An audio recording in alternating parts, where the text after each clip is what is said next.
வணக்கங்க. இன்னைக்கு வீடியோவில் என்ன பார்க்க போகிறோன்னா இன்னையோட லஞ்சு தாங்க பார்க்க போகிறோம். வாங்க பார்க்கலாம்.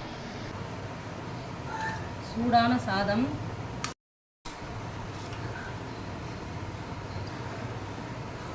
மீன் குழம்பு, நெத்திலி மீன் குழம்புங்க. இது நெத்திலி மீன் குழம்பு வந்து கத்திரிக்காய் போட்டு நெத்திலி மீன் குழம்பு,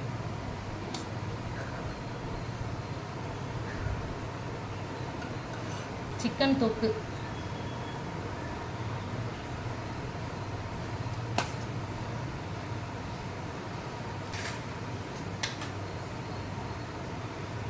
கடமான் தொக்கு,